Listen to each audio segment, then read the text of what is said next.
यातना का भोग करना पड़ेगा।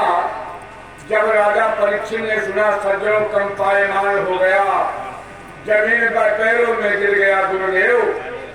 जब छोटे छोटे पापों का फल भोगना पड़ेगा तो महाराज जीवन में संसार के प्राणियों का उद्धार कैसे? मेरा 7 दिन का समय, मैंने तो बड़ा अनर्थ किया। एक संत का मैंने तिरस्कार किया और मानना किया।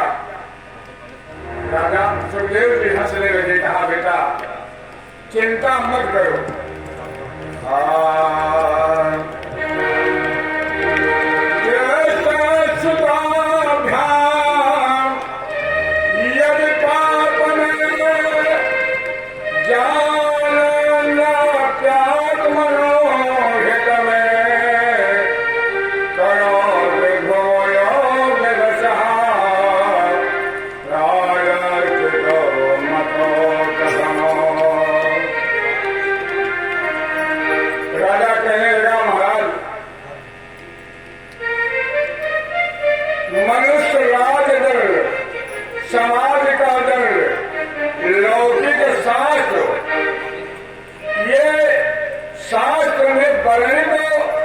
नरक गमन आज पारलौकिक कष्टों को सहकर और ये जान कर कि पाप उसका शत्रु है, ये जानता है कि मैं पाप करूंगा, पाप मेरा शत्रु है, लेकिन पाप वासनाओं में विवश होकर बार बार वो कर्म में प्रवृत्त हो जाता है। ध्यान दीजिएगा, कर्म मेरा कर्म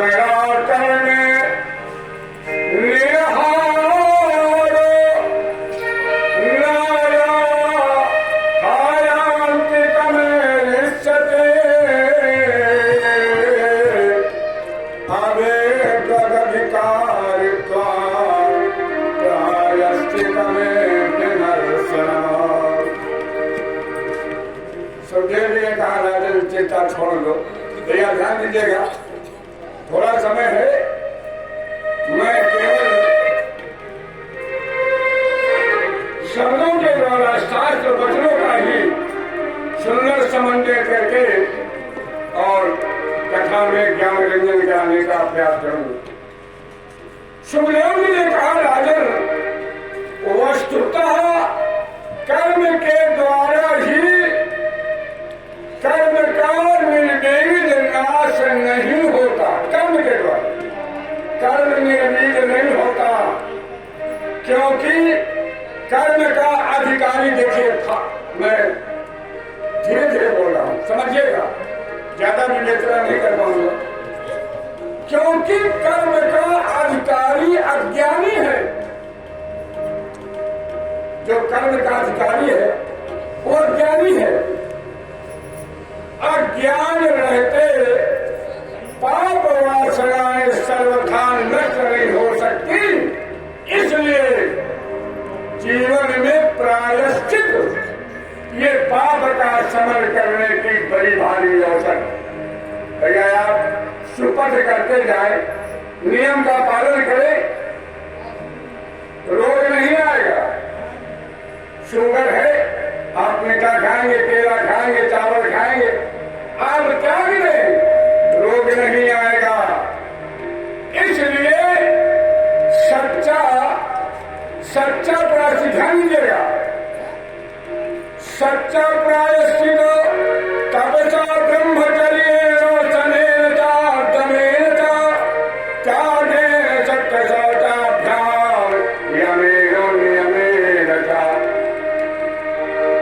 तपस्या, ब्रह्मचर्य, समन, इंद्रिय का दमन, त्याग, सत्य और सफाई, यम नियम का पालन, यद्यपि इनके द्वारा पापों का प्रायश्चित होता है, लेकिन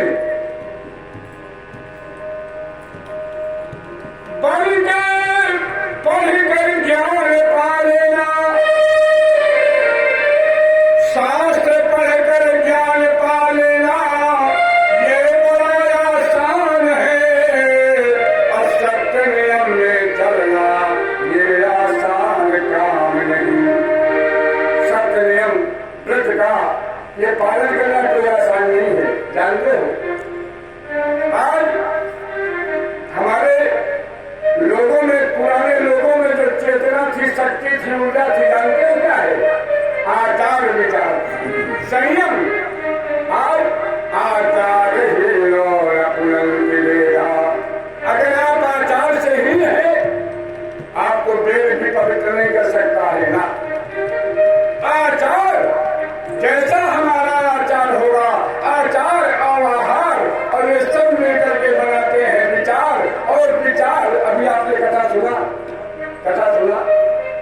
भरत जी का, दुनिया के सारे दुखों का कारण है मूल अज्ञान।